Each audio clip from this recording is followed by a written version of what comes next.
लाई हो गई, सीआरडी हो गई, एक्सटाइटिस हो चुकी, तो ये सब चीज़ें जो है लास्ट में अगर अटैक करती है ना तो बहुत जल्दी अपने फ्लॉक को ख़राब कर देती हैं। तो इन चीज़ों से बचने के लिए मैं आपको उपाय बताने वाला हूँ। साथ नमस्कार किसान भाइयों, आप सभी का फार्मर सपोर्ट चैनल पर स्वागत है। और आज हम बात करने वाले हैं एक दिन से लगा करके 14 दिन के मैनेजमेंट के बारे में, क्योंकि आज हमारा मुर्गा 14 दिन का हो चुका है। और साथ ही साथ में इसमें हम बताने वाले हैं, अगर मुर्गे का वजन नहीं बढ़ रहा है और साथ ही साथ में आपके फार्म में मोर्टेलिटी दर नहीं कम हो रही और सीआरडी जैसी बीमारी है और एक्सटाइटिस है, एकुलाई है, ये बीमारी जो होती है ना, ये बहुत घातक बीमारियां होती हैं जो कि एक फ्लॉक को ख़राब करने की पूरी इनके अंदर क्षमता होती है। चाहे आपका फ्लॉक कितना अच्छा भी क्यों ना चल रहा हो, अगर इकुलाई हो गई, सीआरडी हो गई, एक्सटाइटिस हो चुकी, तो ये सब चीज़ें जो है लास्ट में अगर अटैक करती है ना तो बहुत जल्दी अपने फ्लॉक को ख़राब कर देती हैं। तो इन चीज़ों से बचने के लिए मैं आपको उपाय बताने वाला हूं। साथ ही साथ में एक दिन से 14 दिन तक यूज की हुई मेडिसिन के बारे में मैं जानकारी देने वाला हूं। तो चलिए देर किए बगैर हम वीडियो को स्टार्ट कर देते हैं और आपको हम जानकारी बताते हैं। और आपसे आग्रह करते हैं कि चैनल पर पहली बार विजिट किए हो तो चैनल को सब्सक्राइब कर लो, बेल आइकन को प्रेस कर लो और एक प्यारा सा लाइक और एक कमेंट जरूर कर देना जिस टॉपिक पे आपको अगला वीडियो चाहिए हो। तो देखिए, पहले दिन पर अगर हमारा चिक्स आता तो यहाँ पर गुड़ का पानी दिया जाता है। फर्स्ट पानी जो दिया जाता है ना, उसके बाद में आपको फर्स्ट पानी देने के बाद में हम लोग कुछ टाइम उसको सादा पानी भी दे सकते हैं।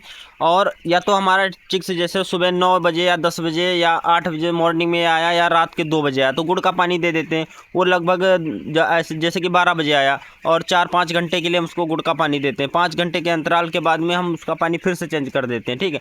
उसके बाद आपको ऐसे सिंपल सादा पानी दे देना है।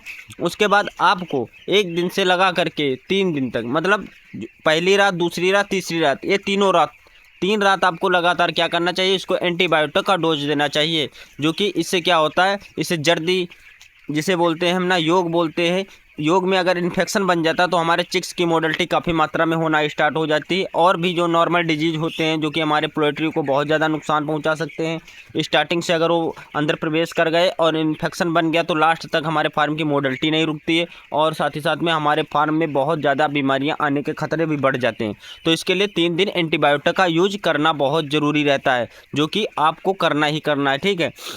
उसके बाद आपको चाहिए तो अगर आपके पास नेफ्रोटेक है या नेफ्रोकेयर है, या तो आप मार्केट से सबसे अच्छा जो है हमारे हिसाब से आपको नीरी ले लेना है। अगर आप नीरी ले लेते हैं तो आपको क्या करना है, 1000 बर्ड पे 100 ml नीरी का यूज कर लेना है। इसको आपको महज 2 दिन, 1 से 2 दिन आपको इसको यूज कर लेना है। इसका डोज आप दिन में भी दे सकते हैं और रात में भी दे सकते हैं। इससे क्या क्या बेनिफिट होता है हमारे, इससे एक तो बर्ड की किडनी मजबूत हो जाती है, किडनी मजबूत हो जाती है। साथ ही साथ में इसका वाटर इनटेक बढ़ जाता है, जो कि फीड खा के पानी नहीं पीता, जो चिक्स की मोर्टेलिटी होती है वो समस्या दूर हो जाती। और अकुलाई जैसी बीमारियां हमारे फार्म में नहीं आती, क्योंकि एकुलाई जो बीमारी है ये कम पानी पीने से हो जाती है और बर्ड जब एक दूसरे के ऊपर चढ़ जाता है और अगर फीड खाएगा और पानी पिएगा अच्छी तरीके से, उसकी सेहत मजबूत रहेगी तो एक दूसरे पे बर्ड चढ़ने की कोशिश भी कम करता है, क्योंकि उसके वीकनेस जो होती है उसकी कम नहीं होती। क्योंकि अगर वो सब खाता पीता नहीं तो वीक हो जाता है बर्ड, हमारा वीकनेस बहुत ज़्यादा हो जाती है, तो एक दूसरे के ऊपर जब चढ़ जाते हैं तो वो दब के मर जाते हैं।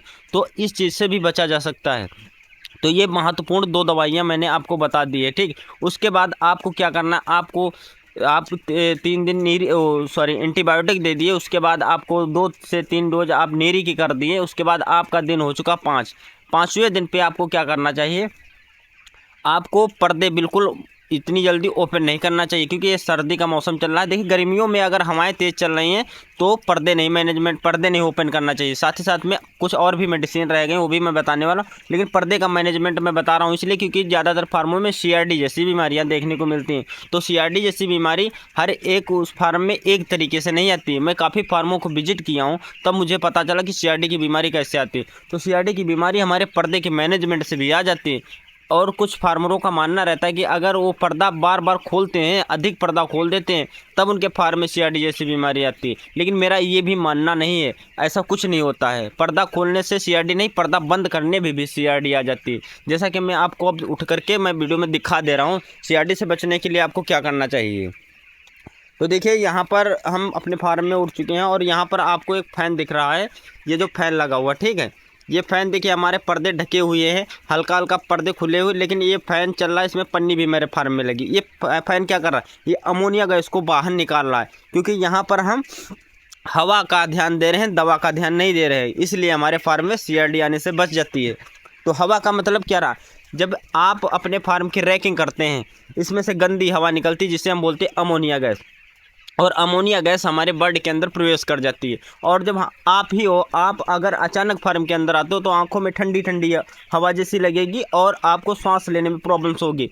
तो क्या होता है, जैसा ही आपको जो एक दो से 3 दिन तक अगर ये आपको महसूस हुआ ठंडी ठंडी आंखों में हवाएं लगना या आपको सांस लेने में दिक्कत हुई ना, तो आपका बर्ड मुंह ऊपर करके सांस लेता है, जिससे क्या होता है, वो उसको अमोनिया ने अटैक कर रखा, अमोनिया से बहुत ज़्यादा पीड़ित है, ठीक है, परेशान हो रहा है। उसके बाद बर्ड में छिक छिक की आवाज़ आ जाती है, खच पच छिक छिक करता है। उसके बाद उसको वो बीमारी जो होती है वो CRD में कन्वर्ट हो जाती है। जब CRD बन जाती है तो उसके बाद हमारा बर्ड हो चुका होता 15 से 20 दिन का, तब जाके वो उस पर अटैक कर जाती है, जिससे कि उसके फेफड़े भी ख़राब हो जाते हैं, जिससे कि ये बीमारी बहुत ज़्यादा घातक बन जाती है। तो अगर आपके फार्म में अमोनिया गैस बनती है और पर्दे पैक रहते, तो हम जैसे एग्जॉस्ट फैन लगा रखे हैं, ये अब मेरा जो पंखा लगा हो, इस तरीके से आप अपने फार्म में पंखा लगा लीजिएगा, पर्दे ना खोलो, लेकिन उससे गंदी हवाएं जो है अमोनिया गैस हो वो बाहर निकलना चाहिए। और 5 से 7 दिन का अगर चिक्स हो जा रहा तो ऐसे ऊपर हल्का खुला रहना चाहिए, जैसे कि मेरा पर्दा देख रहे हो ऊपर हल्का सा खुला है और ये पूरा बंद है, ठीक है। तो ऐसे आपको हल्का सा ध्यान रखना चाहिए कि अगर जिधर से हवा आ रही उधर से नहीं खोलना है, जिधर से हवा नहीं आ रही उधर से भाई खोल दो, कोई दिक्कत नहीं। जैसे कि मेरे को आज शक था कि इधर से हवा आएगी, तो इधर मैंने पूरा देखिए पूरा का पूरा सील करके रखा हुआ है ना, और इधर से हवा आने के चांसेस कम थे, तो साइड हल्का हल्का देखिए यहाँ पर खुला है, क्योंकि इधर से वेंटिलेशन इसको मिलता रहेगा अच्छा, और उधर से ठंडी हवाएं भी नहीं आएंगी। तो वेंटिलेशन बहुत महत्वपूर्ण है, तो दवा पे नहीं हवा पे भी फोकस करो, जो कि CRD से बचना है। और मैं साथ ही साथ में और भी मैं कुछ खास जानकारी देने वाला हूँ। लीटर का विशेष ध्यान रखो भाई, जैसे कि हमारे फार्म का आप लीटर देख पा रहे हो, लीटर देख रहे हो एकदम सूखा सा लीटर है, ठीक है, एकदम हल्का फुल्का गीला भी है और सूखा भी है लीटर। तो आपको इस लीटर का विशेष ध्यान रखना चाहिए कि आप ऐसे इसको हाथ में उठाओ और ये सही तरीके से बिखर जाए, ठीक है, ऐसे, ठीक है। ऐसा लीटर होने से क्या होता है कि हमारे बर्ड में जो वजन होने की समस्या होती है वो नहीं कम होती है। वजन ज़्यादातर फार्मों में ये देखने को मिलता है कि भाई वजन बहुत कम है, फीड ज़्यादा खा रहा, तो इससे क्या होता है हमारे फार्म में ये कॉक्सी नामक एक बीमारी आ जाती है, जिससे कि हमारे बर्ड की बीट सही नहीं होती है। अगर बीट खराब हो गई एक बार ना बर्ड की, तो आपका रिजल्ट ऑटोमेटिक खराब होना स्टार्ट हो जाएगा। तो सबसे पहले महत्वपूर्ण है लीटर का विशेष ध्यान रखो, इसको सुखाओ, अगर ये नहीं सूख रहा तो इसको चेंज करके दूसरी जगह पर डाल दो, मतलब आगे फार्म में शिफ्ट कर दो, नई भूसी डाल दो, और बर्ड आपका जब आगे जाएगा बड़ा हो जाएगा तो उस पुरानी वाली भूसी पे रुक जाएगा, कोई ऐसी दिक्कत नहीं होती। और साथ ही साथ में अगर इसमें आप चूना मिला करके इसकी रैकिंग दिन में 2 बार करा दे रहे हो तो कोई दिक्कत नहीं होगी, ये सूख जाएगा 1-2 दिन में। लेकिन जब ये फार्म में अच्छा वेंटिलेशन रहेगा, जब तक फार्म में अमोनिया बनेगी तब तक आपका फार्म सूखेगा नहीं, गीला ही गीला होता रहेगा। तो आज का हम वीडियो यहीं पे समाप्त करना चाहेंगे और आपसे आग्रह करना चाहेंगे, आपको जिस टॉपिक पे वीडियो चाहिए हो भाई कमेंट कर देना। अगर आपको कोई डाउट है, कुछ और भी जानना चाहते हो मेरे से, तो आप डायरेक्टली कमेंट कर सकते हो, उस टॉपिक पे मैं आपको रिप्लाई दे दूंगा, ठीक है। तो इस वीडियो को समाप्त करते हैं, अगली वीडियो में मिलेंगे हम आपको नई जानकारी के साथ।